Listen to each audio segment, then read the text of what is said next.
Hello, I'm Mike Envians, and welcome to a new episode of Discovering Steven Universe.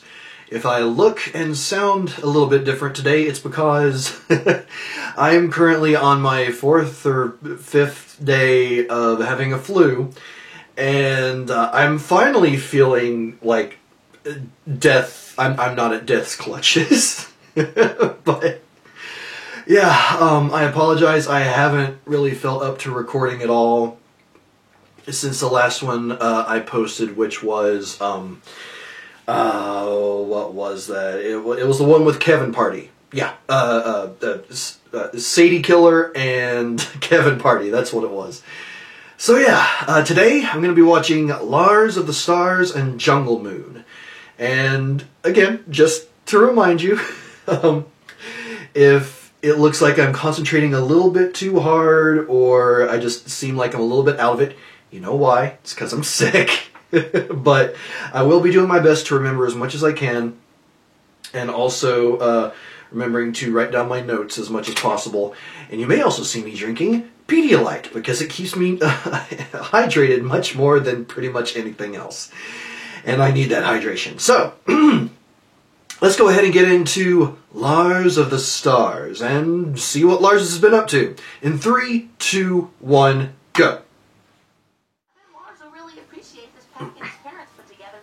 Aw. An MC Bear Bear to hug if he gets scared. Excited, we're finally going to...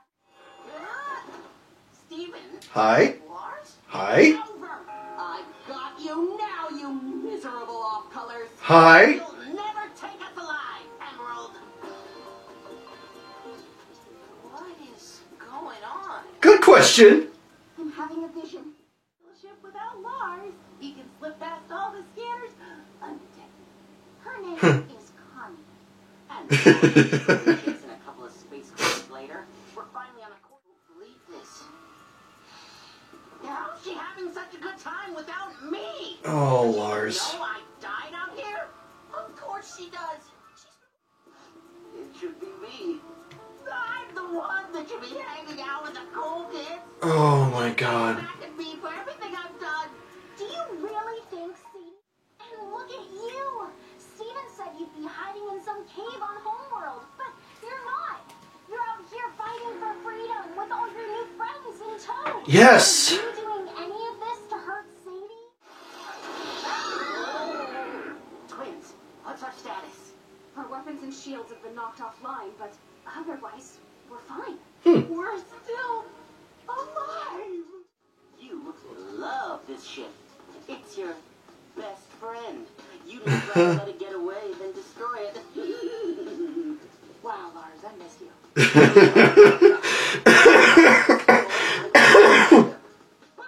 out those guns. Now on. Captain Lars is about to give the order to launch. I love her so much. Launch it. Target it. Bingo bongo.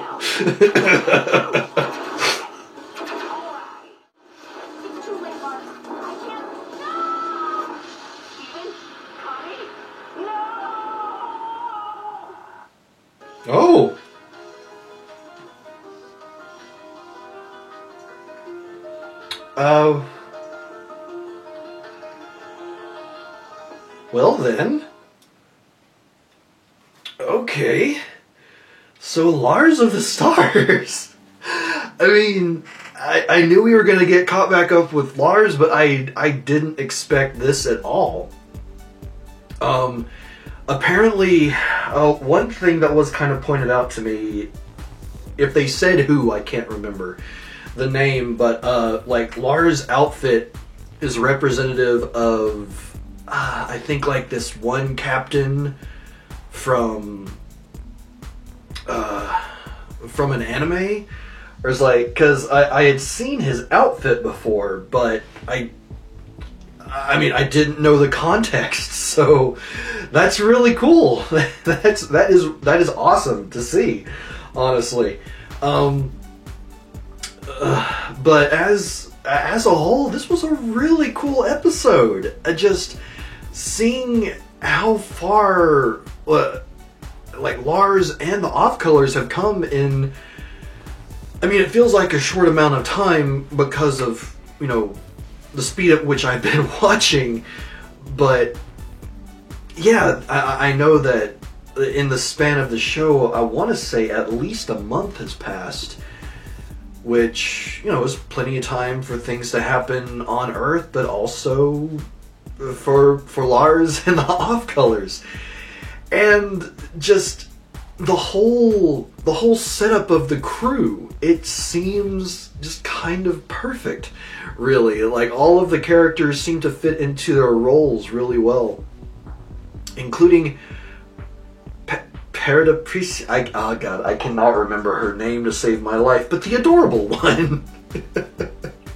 Like, to a degree, it's like, even though, you know, she was saying things that I already knew, she did have one clarifying point that would be good, especially perhaps for younger kids who might be watching this. But, you know, Lars knew that Emerald wasn't going to destroy her own ship, but when I'm so sorry, points it out, she says, shoot them, but we'll miss on purpose. It was that one little clarifying point that really did just, it sticks out among pretty much anything else that she has said, all of which is adorable all the time. But yeah, I really like that. To start off with, beyond the other stuff that I've talked about so far, some of my favorite parts of this episode, the care package for Lars. That was just so adorable.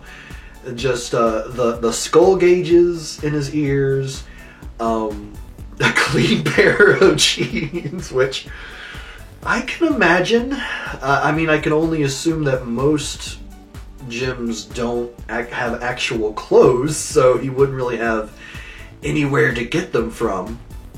So yeah, having that backup pair of jeans will be very important for him. The MC Bear for him to hug on, which I did find that adorable that he actually did. You know, he seemed to have like this emotional reaction to even the bear. So I just love that. That being said, I'm going to go ahead and skip ahead to one thing that did bug me, and it's clear that it's supposed to bother me. But it's when he sees that Sadie is doing really good, despite him not being there, and him sort of receding into just this old mindset of his. It's like, you know, it shouldn't be her that's hanging out with the cool kids, it should be me. She's doing this to get back at me.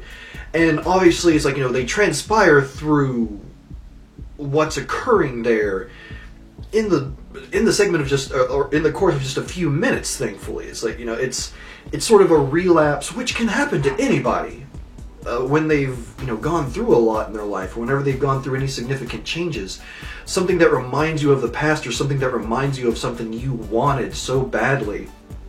It's like, if you get that reminder and see someone else that has something that you didn't before, or just didn't allow yourself to have it before, which is kind of more in Lars's case in this case, or in this particular instance. It's like, you know, those relapses, this character who is, you know, he's become very bombastic, a strong leader, a very confident leader, you know, just all of a sudden just recede back into this, you know, pre-rebirth mindset. But again, thankfully, he does get over that. He does get through that. I'm very happy to see that, too. I like the way they transpired through that. It was just, when it occurred, it was just like, oh, no. Oh, don't tell me he's going to just screw everything up because of this. So, yeah, that was a not negative, but just a controversial favorite for me, I guess. And then there's Emerald, this captain, I guess, or they might have said in the episode, and I just don't remember. I don't know what position Emerald holds in the gym world universe, but seemed rather interesting. I mean, she definitely seems to have a high rank, especially if she's commanding, you know, this huge spaceship. But I will say one thing, for me at least.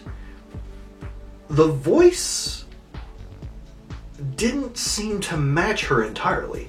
Like, the way that she comes off is like, you know, she has the...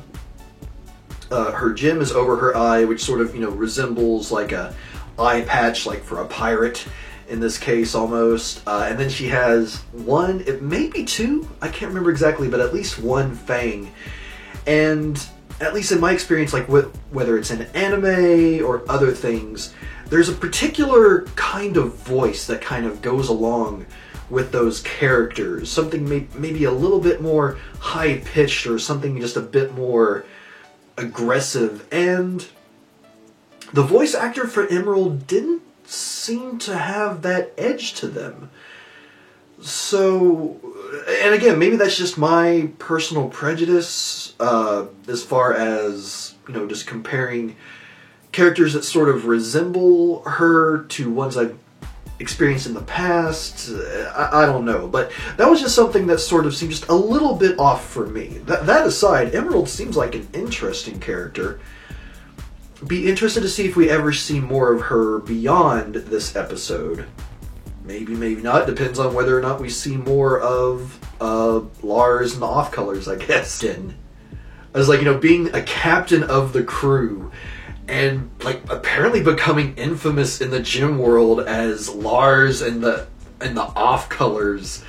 It just, or Captain Lars and the Off-Colors. It's such a cool and bizarre idea.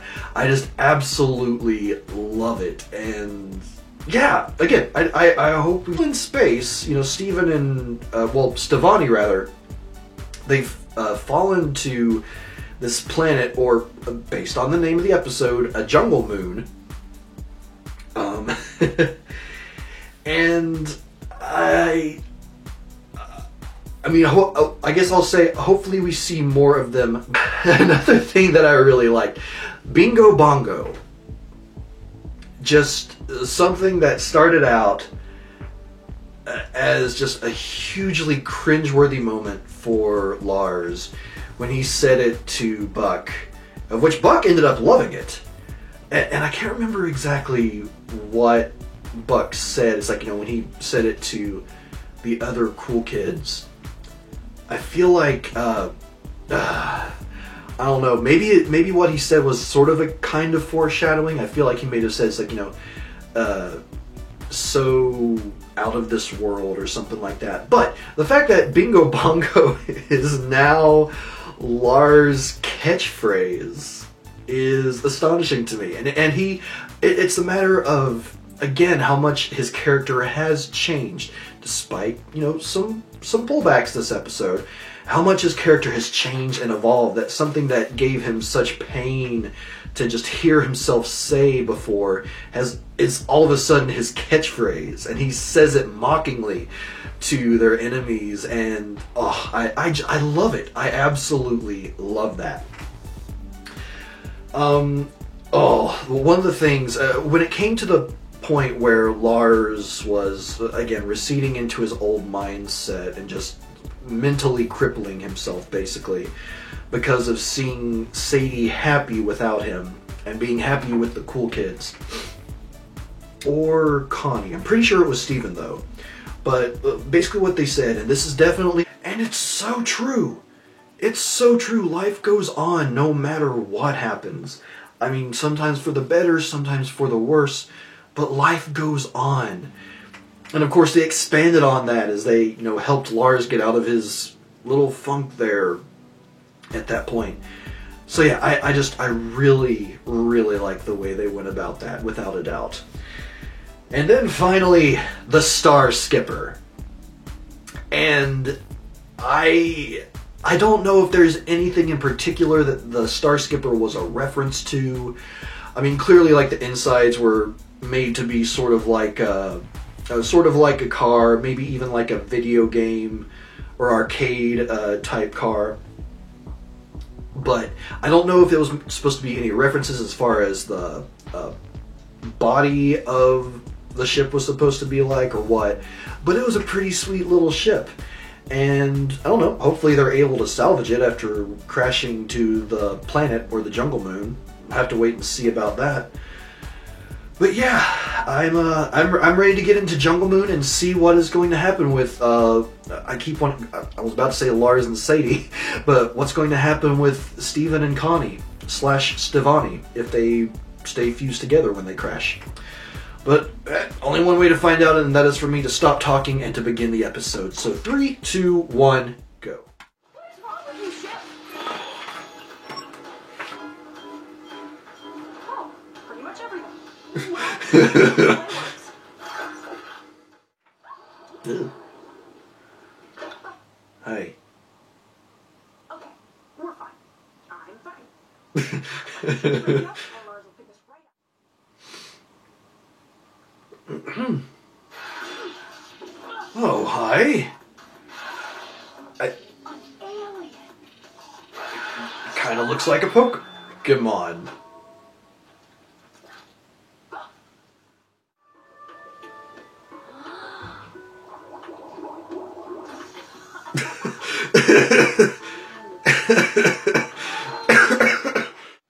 But it's so cute. Oh. Protein for a healthy diet. There has to be a better way. Just take your fruit. Fruit's good. Uh-oh. Mama came.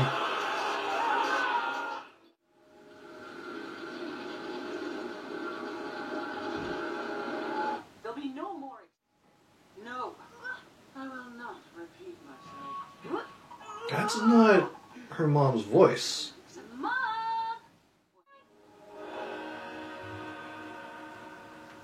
Honey, please. You have so many worlds and I don't even have one. It's not fair. I watch one.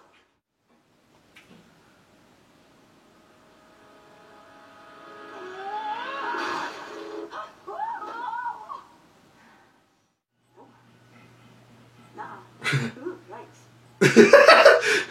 It's Lars's ship. What the heck is that? Oh, but it's not here to play nice. I think I'm ready to go home.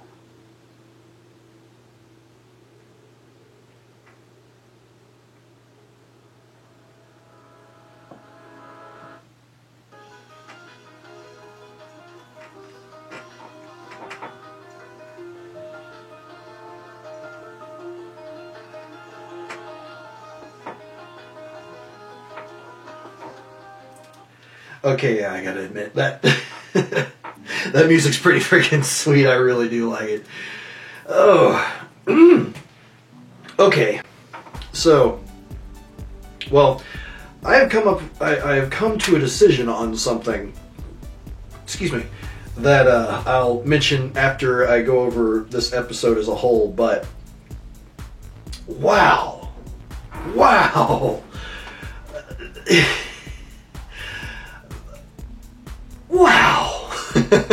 Okay.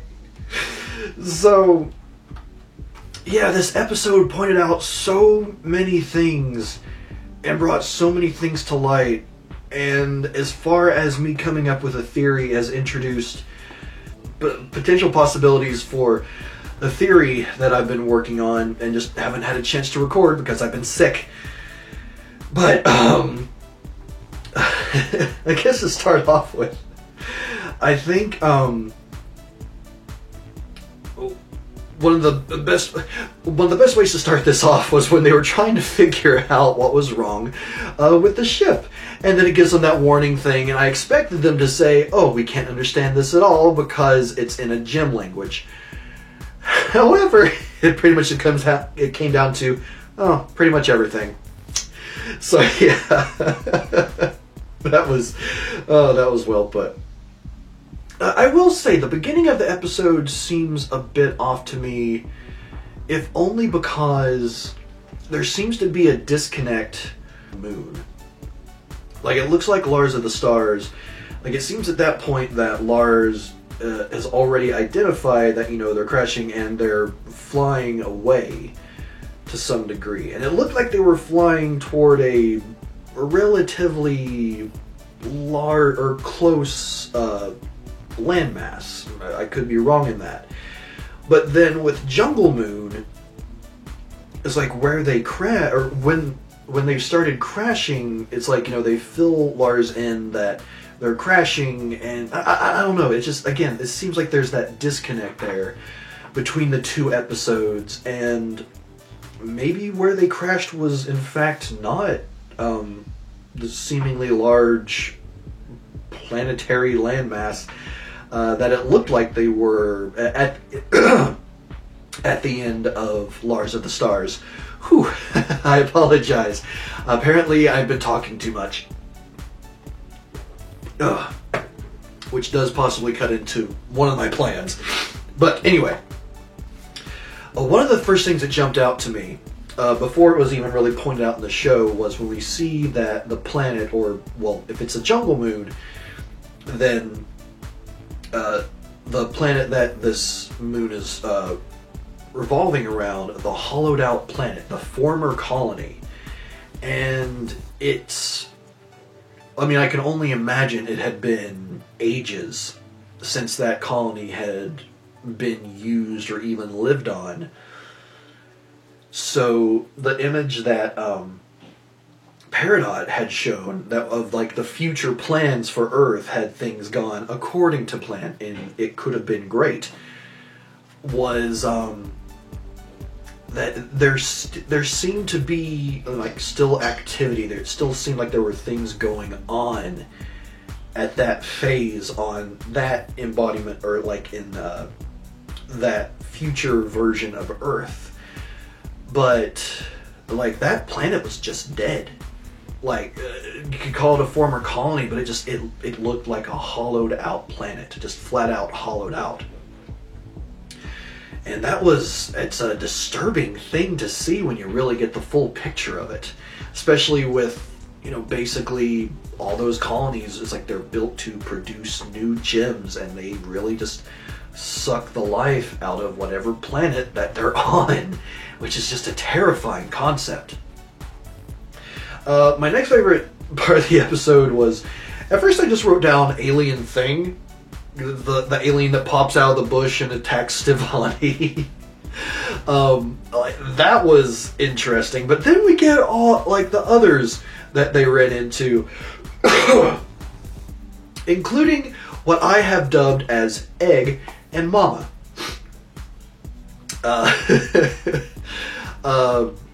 Which Egg was obviously the adorable little thing that Stevonnie was fighting with themselves over whether to, you know, kill for getting nourishment, getting food.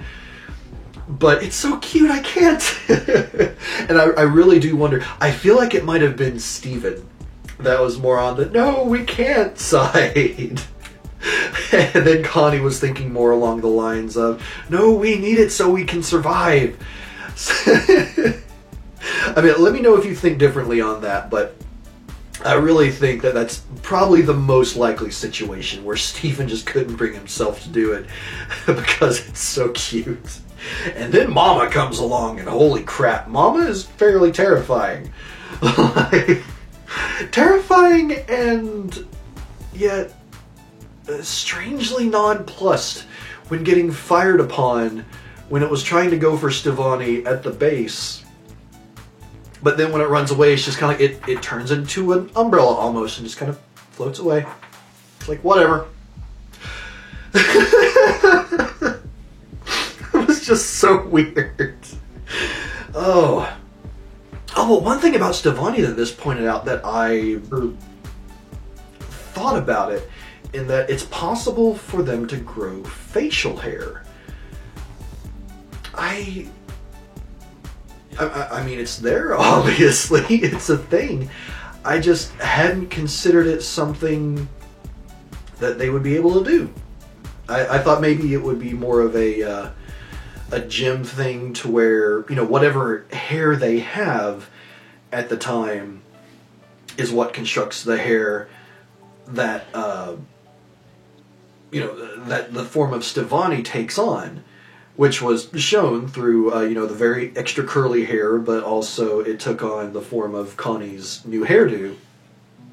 I keep saying it, I mean theirs. But then the facial hair, I guess I just didn't assume that new hair could come from them. But, you know, it was really interesting to see. And I guess it's at this point that maybe Steven can actually start growing facial hair? I don't know. I don't think there's been any evidence of that at this point beyond when the times that he sort of progressed his age, which I think was only the one episode, was way back in season 1. There might have been a second one where he sort of progressed his age a little bit. I can't remember for sure though. But yeah, regardless. Oh no, wait, yeah, there was a second one. It had to do with like when he was trying to grow up for Connie, like show that he was more grown up. But that aside, then it brings us to the Jungle Moon base when they go to sleep and Stevonnie starts having that dream. And maybe some of you all can point this out before I'll think to look it up, but when Connie's mom appears and starts talking on the phone, I can't help but feel like that wasn't Connie's mom's voice that was coming out. That like the entire time it was in fact Yellow Diamond's voice coming from her. I could be wrong in that. I could be. But or maybe it was like the voice actor for Connie's mom. Like it was her talking. I mean, either one could be the case, but from the beginning it felt like something was off. And it sounded like Connie's mom's voice to me, or Mrs. May Schwerer. I can never remember their names. I suck at that. But then the reveal of Yellow Diamond, that it was in fact Yellow Diamond the entire time. And then when Stevonnie started acting very strange, like at first it was still them, just like trying to get Connie's mom's attention. But then just like the personality took a dramatic shift. And they start acting more bratty, very childlike, very selfish. And it's just, it came at that point, it's like I kind of started to realize that it wasn't actually Stevonnie at that point, especially when they were talking about, it's like, you know, I want my own army, my own colony. And then when Yellow Diamond specifically refers to them as pink, and then we get that shot of the first person perspective of Pink looking into the reflection and then just punching the window and it's shattering. And oh my god. I don't even know what to say about that at this point. But that does bring me around to I've been trying to work on, I apologize for background noise, Jill's working on something for dinner, but I've been working on a theory as to the whole who shattered Pink Diamond kind of deal, and the events of this episode, like I wish I had gotten a theory out sooner. But I feel like this actually can add to that, and I'm going to make it a point to record my theory after recording this video. Maybe not right now because my voice is clearly giving out, but I'm going to record it soon before I record the next episode, so that theory can at least be out there. I'm going to make it temporarily only available to patrons until the mystery is revealed for me, just because I want to try and avoid trolls or like spoiler trolls getting on there and ruining the whatever the big reveal is for me. So yeah, on the other hand, I might make it available, like if people ask specifically after it comes out, I'll let you Patreon. So yeah, it's like if someone asks specifically, I'll send the link. But regardless, just a moment.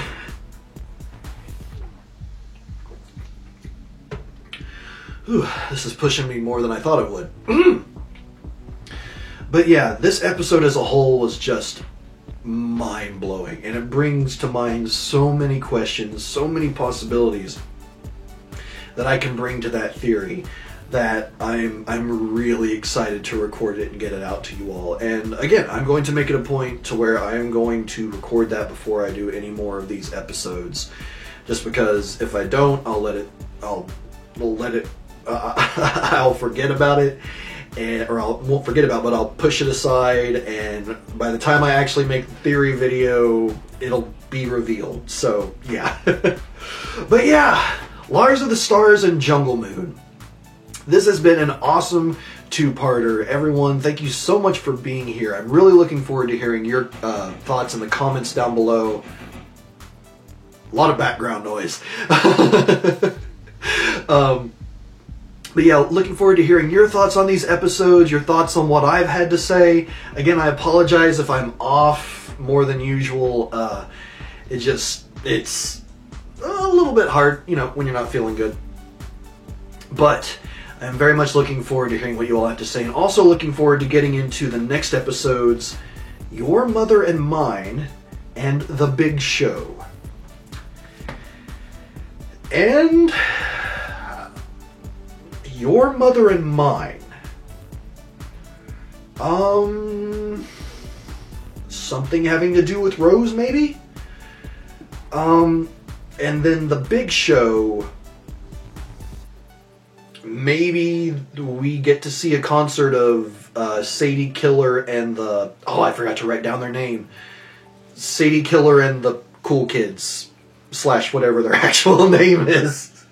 I'll try and remember to write it down in the captions when I actually edit this.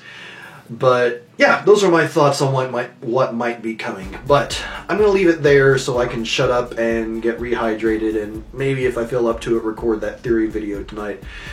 But everyone, thank you so much for being here. Just thank you in general for being patient with me, for being patient while I, you know, work on getting through this sickness and getting more things recorded to get out to you all. Until next time, everyone, I am Papa Cannon. I will see you on the next episode of Discovering Steven Universe.